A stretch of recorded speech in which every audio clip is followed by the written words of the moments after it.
what's going on? So, here we are for the Little Bit Out West podcast. We're going to get just a little bit out west this week. The subject this week, we're going to talk about planting. We're going to be like Johnny Appleseed. You remember that guy? There was a story in American folklore about a guy that went all over the United States planting apple trees, and they called him Johnny Appleseed. So you and I, we are ministers of the gospel. The gospel is the good news about the one who saves, and we minister that word because we share it with people. And when you share that good news, you're planting seeds that God then works with those seeds to grow the kingdom in their heart. As a minister of the gospel, you're going to find out that there are a lot of people who, for whatever reason, they just don't really care what you think.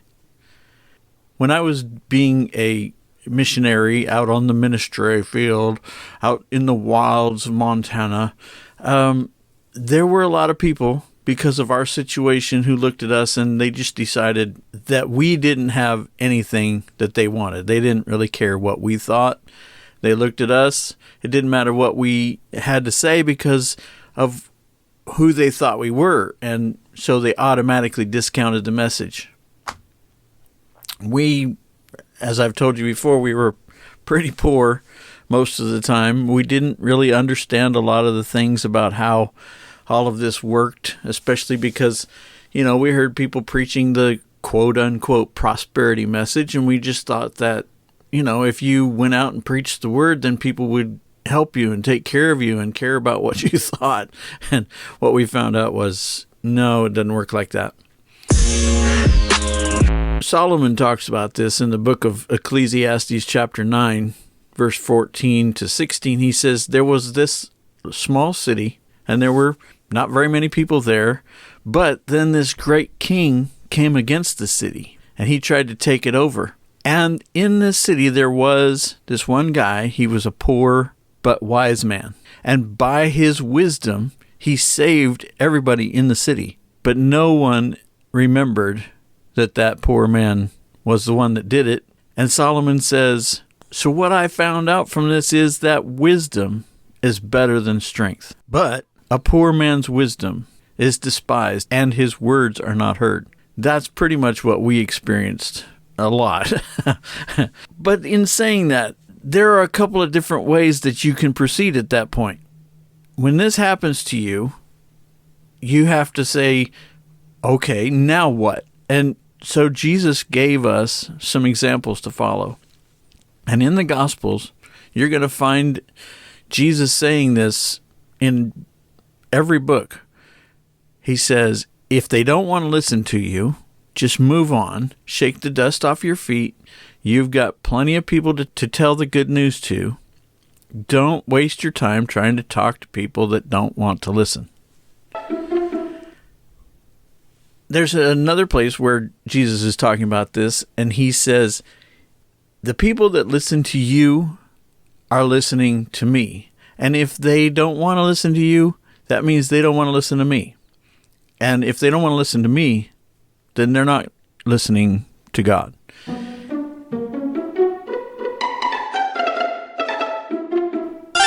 My translation of that is, don't take it personally.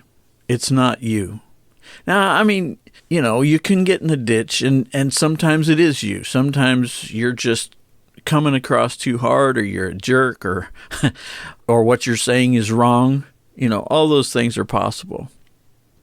But if you're following God and you're listening to God and you're honestly trying to do what you believe you're called to do, you have to roll that care over on God. And I'm sorry, but we always come back to that. In the book of Mark, Jesus tells the story of the sower. A sower is a person who plants seeds, right?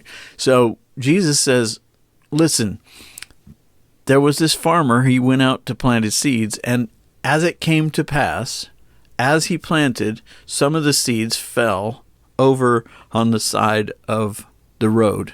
And the fowls of the air, the birds, came and ate it. And some of it fell on the stony ground, and in this rocky soil, there's not a lot of dirt there. And so the seeds fell down in there, and they got wet, and they came up. But since there wasn't anywhere for the roots to go, when the sun came up, the plants died because it didn't have any roots. And then there was other seeds that fell among the weeds in the thorns. And the thorns grew up, and they choked the seeds, and the plants didn't have enough nourishment to make fruit. But other seeds fall on good ground, and it does bring fruit. And sometimes you get 30 times what you planted, sometimes you get 60 times what you planted, and sometimes you get 100 times what you planted.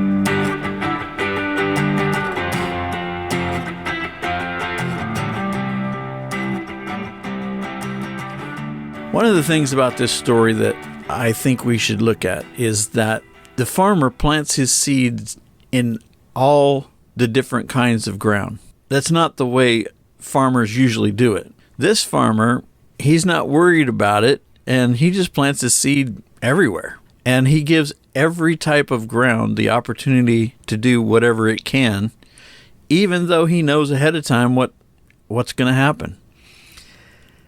That's really interesting. This story kind of gives us this window into God, and we can see that even though he knows people are going to turn him down, he still offers salvation to them. I mean, this story pretty much blows Calvinism out of the water.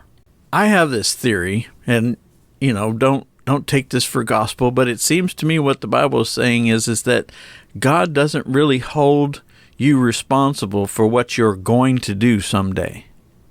Even though he knows how things are going to happen, he knows what's going to happen, he treats us as though he doesn't. I think everybody has to be able to say, yes, Lord, you told me. I didn't listen. It was my fault. It's not your fault. It's my fault. There's another story that I think reveals part of the nature of God. And in Isaiah 38, it talks about King Hezekiah, and the prophet came and said to the king, dude, you're going to die. But Hezekiah, he prays and he says, God, please don't let me die. I want to live. And so the prophet comes back and says, dude, God said, okay, you're going to get 15 more years to live. Okay, that's a pretty good story. But this is something that's really interesting here. In the book of 2 Kings, what we find out is that Hezekiah, during those 15 years that he lived, he had a son. And when he died, his son was 12 years old, and that 12-year-old boy became the king. King Manasseh was a wicked king, and the kingdom of Judah wound up being destroyed and taken into captivity. He messed up the kingdom so bad that God said he was going to have to wipe Jerusalem as a man wipes a dish, wiping it and turning it upside down. He had to do this because Manasseh had messed things up so badly. Why would God let Hezekiah live if he knew that his son was going to mess things up? I think God was trying to save the nation by allowing Hezekiah to die, but Hezekiah didn't want to die. So God said, okay, have it your way. That's fine. Whatever. And I mean, there's a lot of theology there that probably I'm missing a few things here and there, but it's still a very intriguing question. It's something to think about. And we all know, we've all had those times in our life where we found that some of the prayers that we prayed that were unanswered, those things turned out to be a good thing.